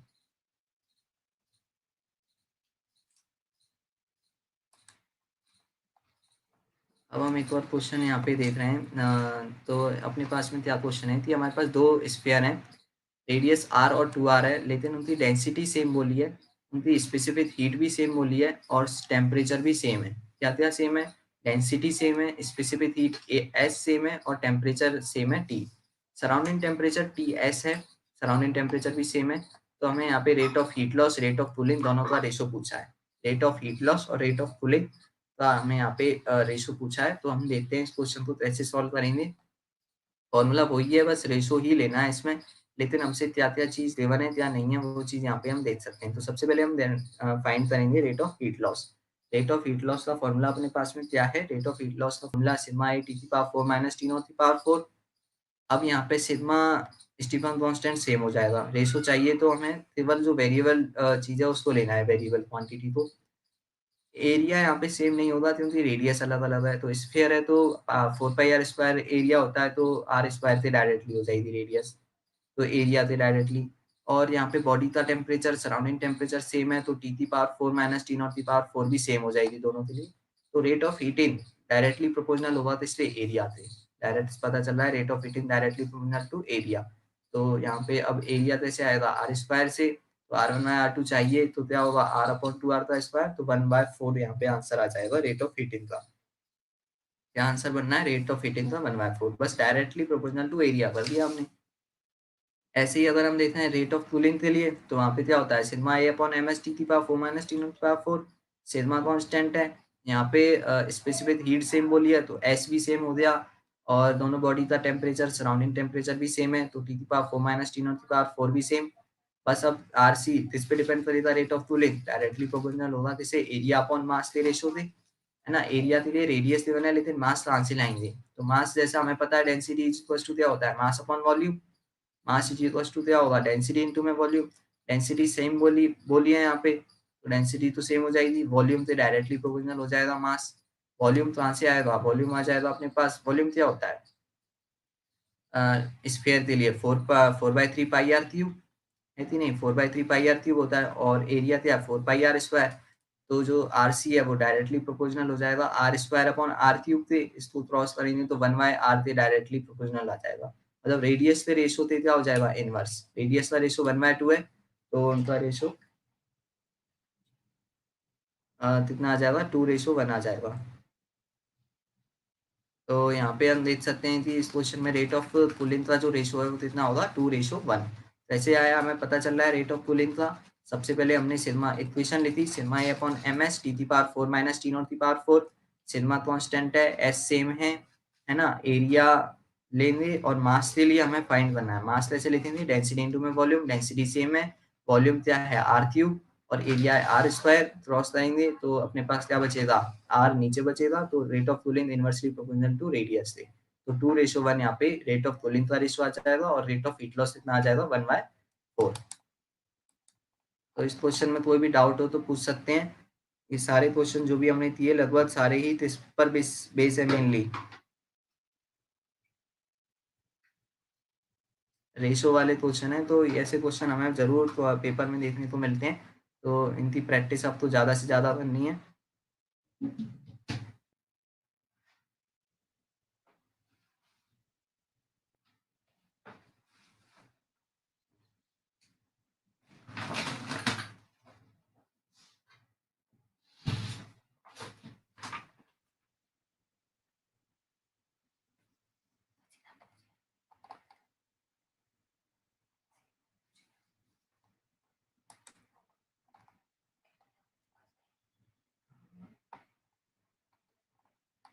अब हम बात करेंगे, अगला जो टॉपिक है वो कौन सा है, न्यूटन्स लॉ ऑफ कूलिंग।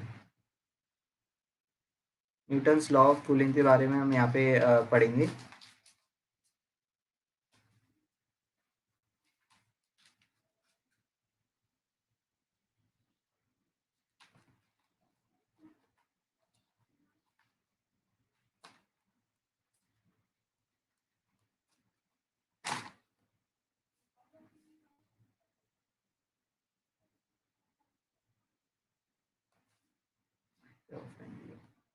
तो न्यूटन्स लॉ ऑफ कूलिंग के बारे में अगर हम देखें तो न्यूटन्स ने जो कहा है, मतलब अपने लॉ में वो क्या बोला है कि इन्होंने ये बोला कि किसी भी बॉडी की जो रेट ऑफ कूलिंग होती है, रेट ऑफ कूलिंग जो हमने अभी पढ़ा, sigma A upon M S into में T power 4 minus T not power 4 D theta by D T, वो डायरेक्टली प्रोपोर्शनल होती है इससे एक्सेस ऑफ टेम्परेचर के। एक्सेस ऑफ टेम्परेचर मतलब बॉडी का टेम्परेचर कितना ज्यादा है सराउंडिंग से।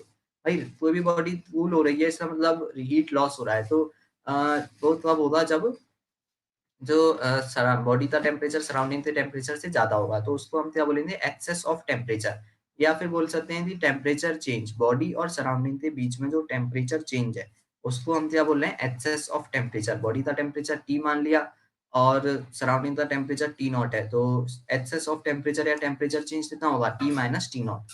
तो न्यूटन्स लॉ ऑफ कूलिंग ये बोलता है कि जो रेट ऑफ कूलिंग है D theta by D T, वो डायरेक्टली प्रोपोर्शनल होती है इससे टेम्परेचर चेंज थे, बॉडी और सराउंडिंग के बीच में टेम्परेचर चेंज यानी D theta minus T naught, theta naught से डायरेक्टली प्रोपोर्शनल होती है। लेकिन यह केवल तब तक वैलिड होता है जब तक कि डिफरेंस 35 डिग्री सेल्सियस से ज्यादा नहीं होता। 35 डिग्री सेल्सियस से ज्यादा चेंज होने पर जो है ये लॉ कभी भी फॉलो नहीं होगा। तो इस लॉ के लिए कंडीशन होती है कि यहाँ पे जो सराउंडिंग और बॉडी के बीच में टेम्परेचर डिफरेंस है वो मैक्सिमम कितना होना चाहिए, 35 डिग्री सेल्सियस तक होना चाहिए। कितना, 35 डिग्री सेल्सियस तक, उससे ज्यादा नहीं हो सकता। ठीक है, तो यही चीज है। तो यहाँ पे हम बोल सकते हैं रेट ऑफ कूलिंग, इसको हम माइनस दे रहे हैं क्योंकि यहाँ पे हम लिख रहे हैं D theta by D T. और जब जो बॉडी है वो ठंडी हो रही है तो उसका फाइनल टेम्परेचर क्या होगा, कम होगा इनिशियल से, तो डी थीटा नेगेटिव आएगा और इसलिए उसको पॉजिटिव करने के लिए हम नेगेटिव आगे लगाएंगे। तो minus D theta by D T directly proportional है थीटा माइनस थीटा नॉट थे। यहाँ पे कांस्टेंट आ जाता है थे, तो minus D theta by D T हो जाता है थे थीटा माइनस थीटा नॉट थे। यहाँ पे टेम्परेचर हमें डिग्री सेल्सियस में ही लेने होते हैं सारे, क्योंकि यहाँ टेम्परेचर चेंज की बात हो रही है, तो यहाँ पे हम केल्विन में नहीं लिखेंगे, सेल्सियस में डायरेक्ट लिख सकते हैं, है ना। और यहाँ पे समझ में आ गया होगा कि थीटा क्या है, temperature of body, theta naught surrounding का टेम्परेचर है और theta minus theta not change in temperature या एक्सेस ऑफ टेम्परेचर है। ठीक है, तो ये न्यूटन्स लॉ है। अब इसमें हम वही जैसा हमने बोला D theta by D T directly proportional to minus T naught, theta minus theta naught थे, है ना। और D theta by D T is equal to minus थे थीटा माइनस थीटा नॉट, ये यहाँ से हम बोल सकते हैं D theta by D T is equal to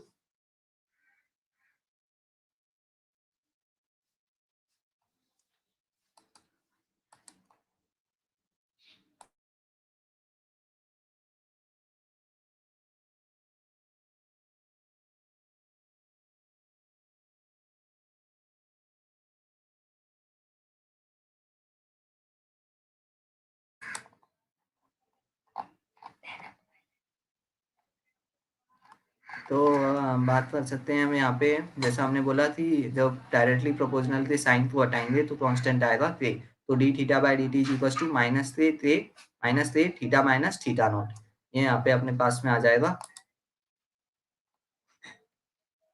तो अब यहाँ पे हम ग्राफ ड्रॉ करेंगे इसके बीच में, एक तो दो ग्राफ ड्रॉ करेंगे, एक तो होगा log theta minus theta not into time time के बीच में, और दूसरा होगा थीटा या फिर टेम्परेचर वर्सेस टाइम के बीच में, टेम्परेचर वर्सेस ग्राफ टाइम के बीच, और एक हम ग्राफ ड्रॉ करेंगे log theta minus theta not और टाइम के बीच में।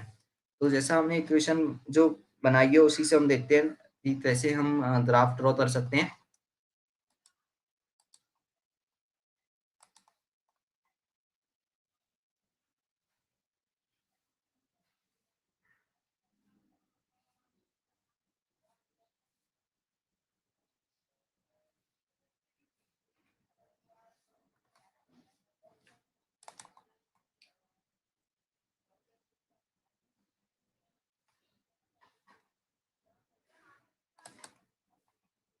तो D theta by D T क्या है अपने पास इक्वेशन से, माइनस थे थीटा माइनस थीटा नॉट।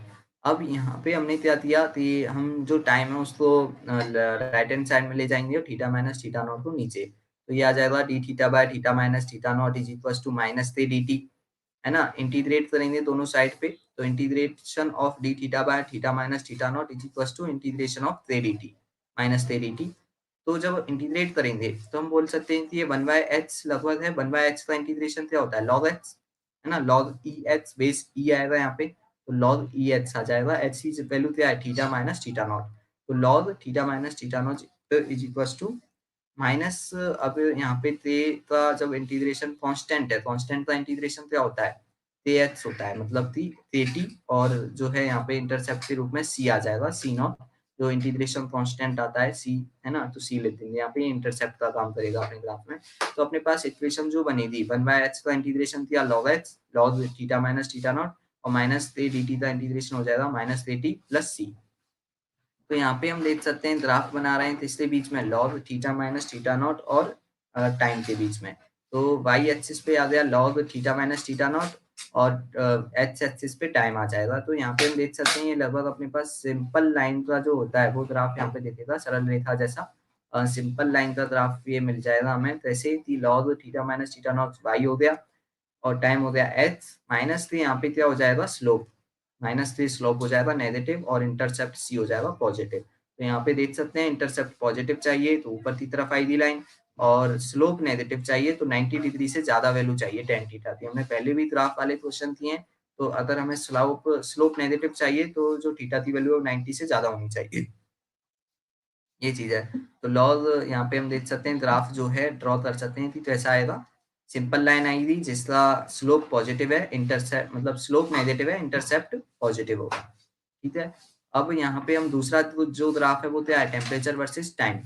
तो यहाँ पे अब हम कैसे, अब हमें टेम्परेचर अलग से लेना होगा, तो इसलिए लॉग को हटाने के लिए हमें क्या करना पड़ेगा, बेस दूसरी साइड ट्रांसफर हो जाएगा, तो क्या बनेगा जैसा हम करते हैं नॉर्मल लॉग के इसमें, तो थीटा माइनस थीटा नॉट क्या आ जाएगा अपने पास ई की power minus three T plus C, e की power minus three T plus C आ जाएगा, theta minus theta not is equal to ई की power minus three T plus C. अब हमें केवल थीटा चाहिए तो थीटा नॉट को ट्रांसफर करेंगे उधर, तो थीटा इज इक्वल टू ई की power minus three T plus C plus theta naught, ये आ जाएगा। यहाँ से हम देख सकते हैं कि ग्राफ जो है वो ई की पावर माइनस में है, ई की पावर माइनस एक्स जैसा ग्राफ है, और ई की पावर माइनस एक्स का ग्राफ जो है वो डिक्रीजिंग होता है। ई के ग्राफ जब हम देखते हैं एक्सपोनेंशियल ग्राफ बनते हैं, और उसमें दो टाइप के बनते हैं, एक होता है ई की पावर प्लस एक्स, एक होता है ई की पावर माइनस एक्स का। ई की पावर प्लस एक्स का होता है पॉजिटिव ग्राफ, मतलब कि उसमें इंक्रीज होती है वैल्यू, इंक्रीजिंग ग्राफ होता है, और ई की पावर माइनस एक्स का डिक्रीजिंग होता है। तो यहाँ पे ई की पावर माइनस देती है तो इसलिए डिक्रीजिंग ग्राफ हमें मिल जाएगा। तो ये इक्वेशन हमें केवल इसलिए काम आ रही है ग्राफ के लिए, अगर हम ग्राफ डायरेक्ट याद रख लेते हैं, इसमें से हमें क्वेश्चन केवल ग्राफ के ऊपर ही पूछा जाएगा कि ऑप्शन में दे दिया जाएगा कि log theta minus theta not और टाइम के बीच में ग्राफ कौन सा होगा, चार ऑप्शन में से सही ऑप्शन बताएं, या फिर डायरेक्ट टेम्परेचर वर्सेस टाइम पूछ लेगा ग्राफ, तो वो एक्सपोनेंशियल ग्राफ आ जाएगा। तो यहाँ से हम इनको ग्राफ के लिए इस इक्वेशन का यूज करेंगे, लेकिन हमें पूरा जरूरी नहीं है इसको निकालना, इस पूरे कैलकुलेशन को, पूरी इक्वेशन को याद रखना हमें इतना इम्पोर्टेंट नहीं है, क्योंकि इसके पास इसके ऊपर हमारे लिए कोई भी न्यूमेरिकल क्वेश्चन वगैरह नहीं आएगा।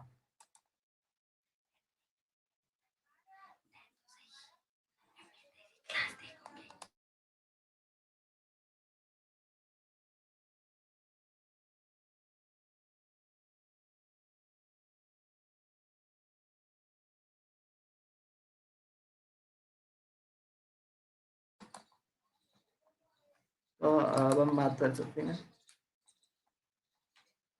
तो न्यूमेरिकल प्रॉब्लम के लिए हमारे पास न्यूटन्स लॉ ऑफ कूलिंग से तो ऐसा क्वेश्चन आता है। वो ग्राफ में तो हमें ग्राफ याद रखना है केवल, ग्राफ के लिए हमें आधे ज़्यादा उसमें याद रखना नहीं है कुछ भी।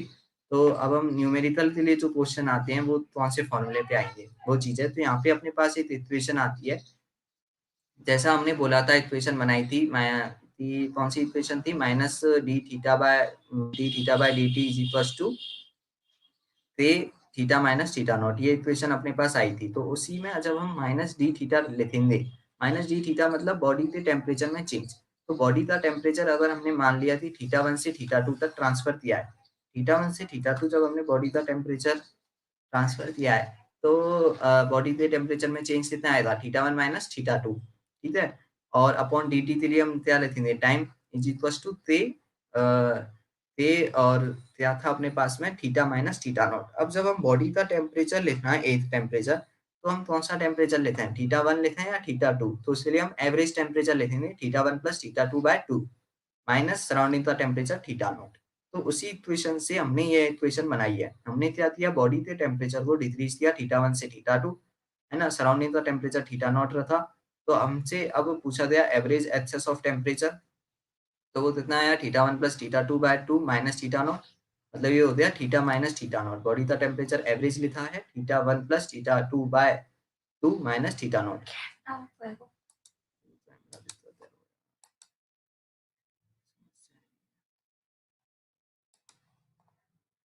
तो ये इक्वेशन हमें याद रखनी है, बहुत ही इंपॉर्टेंट इक्वेशन है। इसके ऊपर अपने पास बहुत सारे क्वेश्चन आते हैं।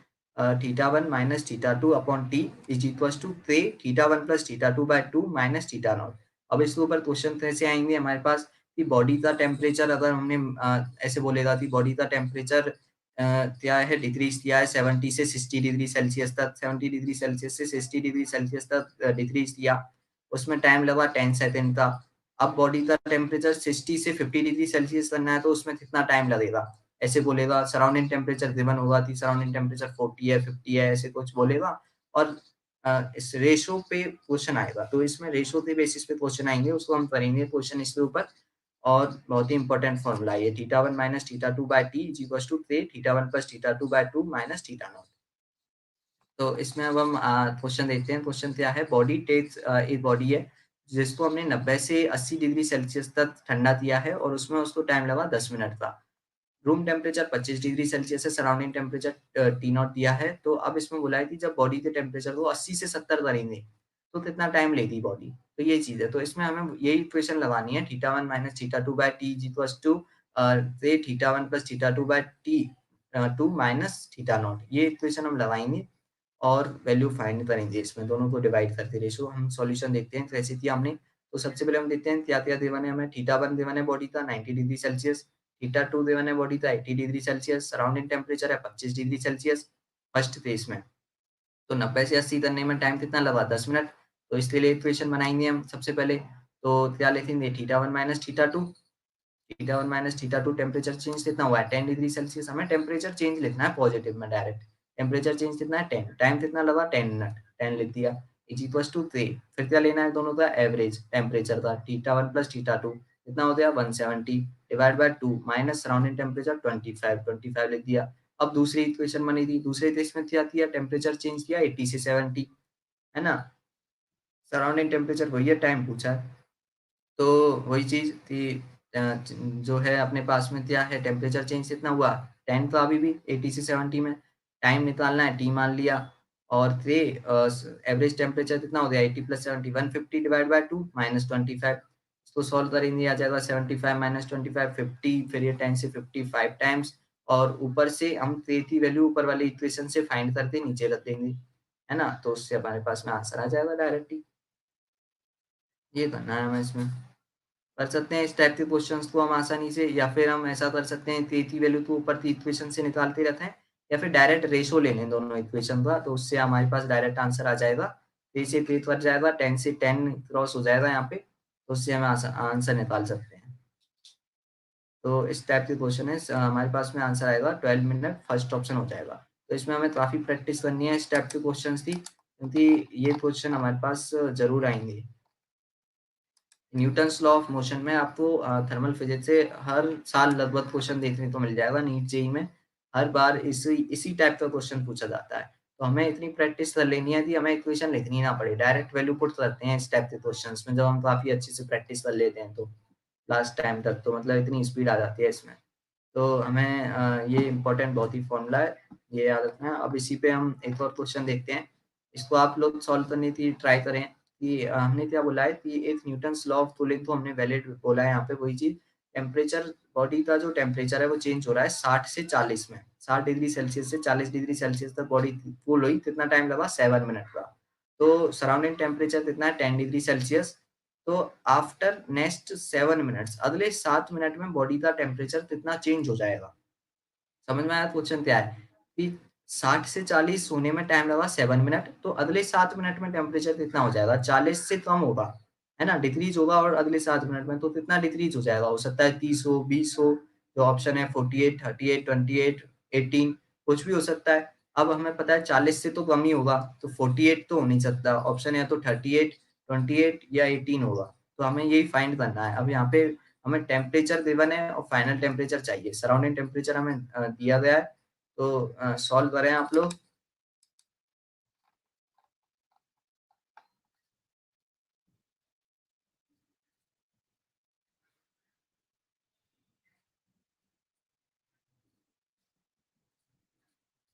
सॉल्व करें सभी, इसको पिछले जैसा ही क्वेश्चन है, वही हमें रेशो लेना है, वही क्वेश्चन है सेम।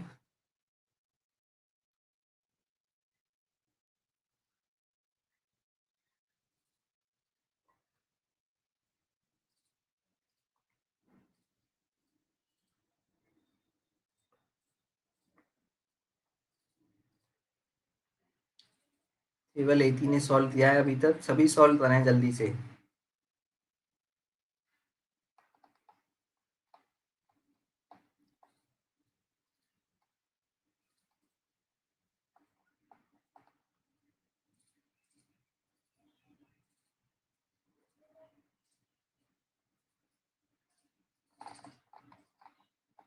ऑप्शन 3 आ रहा है लगभग सबका, 28 डिग्री सेल्सियस। आप लोगों ने बिल्कुल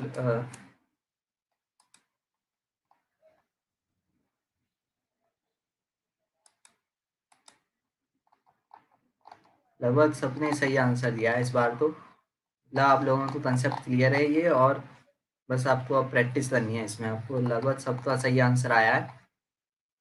आसानी कंसेप्ट है, और इससे आपको जरूर एक ना एक क्वेश्चन हर साल देखने को मिल जाएगा।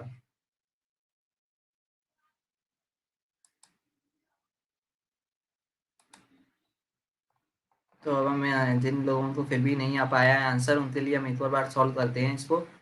जितने ज़्यादा इसमें हम क्वेश्चन सॉल्व करेंगे इस टाइप के, उतनी ज़्यादा हमें स्पीड बन जाएगी। तो ज़्यादा से ज़्यादा इस टाइप के क्वेश्चन सॉल्व करने हैं हमें।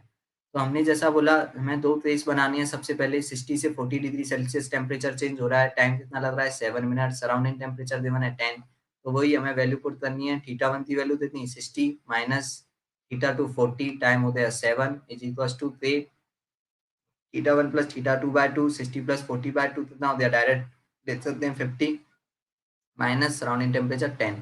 अब यहाँ से हम क्या करेंगे, थे की वैल्यू फाइंड कर लेंगे, निकाल सकते हैं यहाँ से। अब दूसरी इक्वेशन बनी थी, थीटा 1 60 से हमें ले जाना, भाई 40 से हमें कम करना है टेम्परेचर, कितना कम होगा हमें नहीं पता। तो थीटा 2 को हमने मान लिया एच, तो कितना करेंगे हम, 40 माइनस एच अपॉन टाइम कितना लग रहा है, वही 7 मिनट दिया है, 40 प्लस एच/2 माइनस 10। अब यहाँ से हम ऊपर से थे की वैल्यू फाइंड कर लेंगे, क्योंकि ये हो जाएगा 50 माइनस 10 40, ऊपर आ जाएगा 20/7। तो ये हो जाएगा 20 से 40 टू टाइम्स, एंड 7 इंटू 2 14, तो 1/14 आएगा थ्री की वैल्यू। और 1/14 वैल्यू यहाँ पे पुट करेंगे हम, तो अपने पास x की वैल्यू आ जाएगी। कैसे सॉल्व करेंगे, 1/14 रखेंगे, 7 से 14 या टू टाइम्स, है ना। 2 इंटू टू कितना हो जाएगा 4, 4 से मल्टीप्लाई करेंगे तो इसको 40 माइनस एच को is equal to 40 plus H minus 20, क्योंकि 2 इंटू 10 कितना हो जाएगा 20, है ना। इसको और आगे सॉल्व कर सकते हैं, 4 into 40 160 minus 4 H is equal to ये 40 माइनस 20 20 प्लस एच, है ना। तो ये अपने पास में हो जाएगा 140 इज इक्वल टू 5h, और h is equal to 140 divide by 5, तो ये आएगा 28 डिग्री सेल्सियस आंसर आ जाएगा।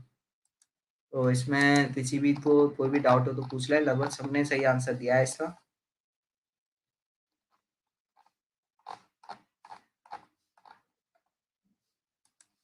कितने घंटा की क्लास है? तो अब हम ये अपने पास में और भी कोई डाउट हो अगर इस क्वेश्चन में तो पूछ सकते हैं, अगर किसी को समझ में नहीं आया है तो मैं एक और बार समझा सकता हूँ इस क्वेश्चन को। बहुत ही इंपॉर्टेंट कॉन्सेप्ट है, इसको क्लियर कर दे जाना है। किसी को कोई भी चीज़ समझ में नहीं आए तो इसको जरूर क्लियर करें, क्योंकि थर्मल रेडिएशन से और उसमें भी न्यूटन्स लॉ ऑफ कूलिंग से आपको जरूर क्वेश्चन देखने को मिलेगा मेन उसमें।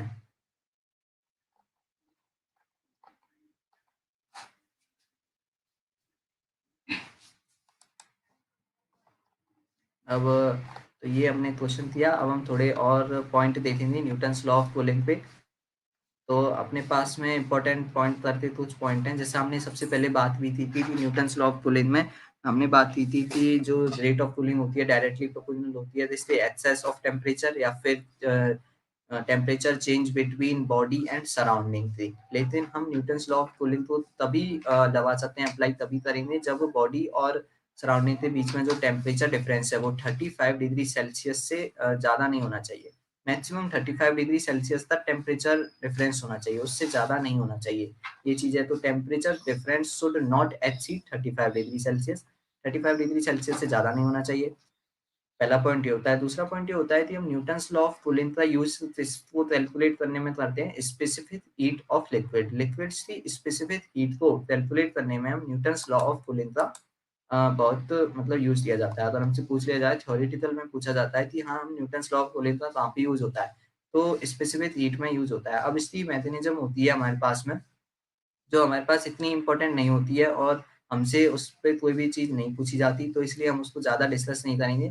फिर भी मैं आपको थोड़ा बहुत उसके बारे में बता देता हूँ कि हम क्या करते हैं। एक कंटेनर टाइप में अपने पास होता है, उसमें हमारे पास दो वेसल टाइप में होती हैं। उसमें हम एक में लगाते हैं थर्मोमीटर, है ना, और उसमें लिक्विड होता है उसका टेम्परेचर मेजर करने के लिए।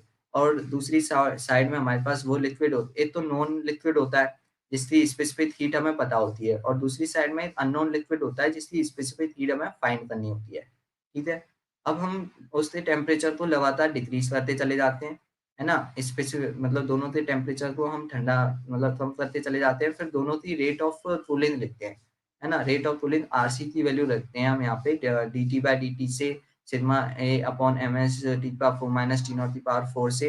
फिर उसमें से जब हम उसको आगे और सॉल्व करते हैं, वैल्यू पुट करते हैं, तो हमारे पास एस ऑफ अननोन लिक्विड निकल के आ जाता है। तो इसकी वजह से मतलब हमें उसमें ज़्यादा नहीं जाना है, पर मैंने थोड़ा बहुत आपको आइडिया दिया कि हम कैसे उसको फाइंड कर सकते हैं नॉन लिक्विड अननोन लिक्विड के कंसेप्ट से। लेकिन हमें केवल यह पॉइंट याद रखेंगे कि न्यूटन्स लॉ ऑफ कूलिंग का यूज जो है स्पेसिफिक हीट फाइंड करने में किया जाता है लिक्विड्स की। ठीक है, तो ये पॉइंट हो जाता है। और तीसरा पॉइंट यही है कि जो न्यूटन्स लॉ ऑफ कूलिंग है वो स्टीफन्स लॉ का ही एक्सटेंडेड फॉर्म है। स्टीफन्स लॉ में ही हमने पहले भी पढ़ा थी, rate of heating rate of cooling के बारे में ही हमने पढ़ा था कि रेट ऑफ हीटिंग कैसे होती है, रेट ऑफ कूलिंग क्या होती है अपने पास में, है ना। रेट ऑफ हीटिंग हम कैसे वो फाइंड करते हैं, वो चीज़ हमने पढ़ी थी। अब उससे ही हमने बस क्या कंसेप्ट जोड़ दिया कि जो रेट ऑफ कूलिंग है वो डायरेक्टली प्रोपोर्शनल है, तो इसलिए टेम्परेचर चेंज थे, तो वो आ गया अपने पास न्यूटन्स लॉ। तो न्यूटन्स लॉ जो है वो स्टीफन्स लॉ की ही क्या है एक्सटेंडेड फॉर्म है, ये चीज है अपने पास। हाँ ये है, और फिर वही चीज अपने देख ही लिया बाकी चीज तो कि थीटा थीटा नॉट क्या है ये सारे। तो यहाँ तक किसी को कोई भी डाउट हो तो पूछ लें। ये हम न्यूटन्स लॉ ऑफ कूलिंग बहुत ही इंपॉर्टेंट पोर्शन है इसका, और इसके फॉर्मूले आपको जरूर याद रखना है। जो हमने मेन फॉर्मूला पढ़ा था theta one minus theta two upon T is equal to theta one plus theta two by two minus theta naught, ये फॉर्मूला आपको जरूर याद रखना है, और इसके ऊपर क्वेश्चन करने हैं बहुत सारे आपको। प्रीवियस ईयर क्वेश्चन करेंगे तो आपको हर साल में क्वेश्चन मिलेगा, तो उससे आपको ये अपने आप जो है प्रैक्टिस हो जाएगी इस टाइप के क्वेश्चन की। कोई भी स्लाइड या कोई भी पोर्शन ऐसा हो जो आपको समझ में नहीं आता, ना आया हो, उसको पूछ सकते हैं, मैं आपको फिर से समझा सकता हूँ। कोई भी क्वेश्चन में कोई भी डाउट हो जो हमने आज की क्लास में डिस्कस की है, पिछली क्लासों में भी कोई डाउट हो तो पूछ सकते हैं।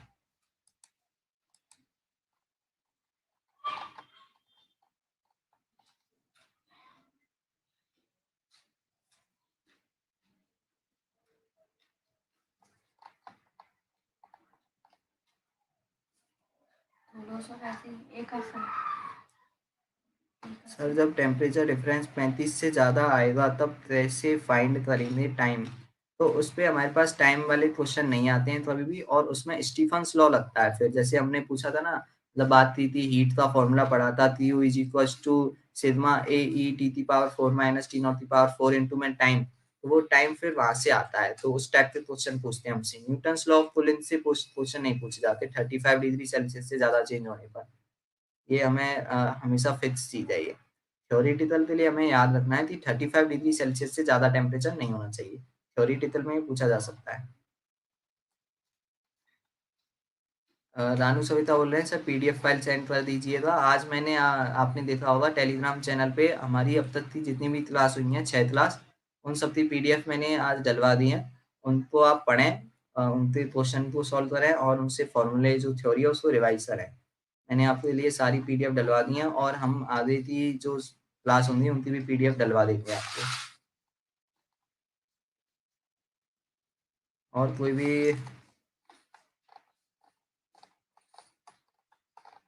भी अगर प्रॉब्लम हो तो पूछ लें सर।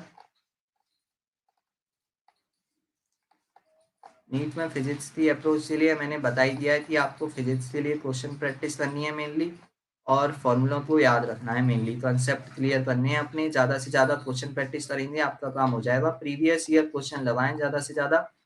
डेली फिजिक्स के लगभग आपको 100 क्वेश्चन तो डेली ही सॉल्व करने पड़ेंगे।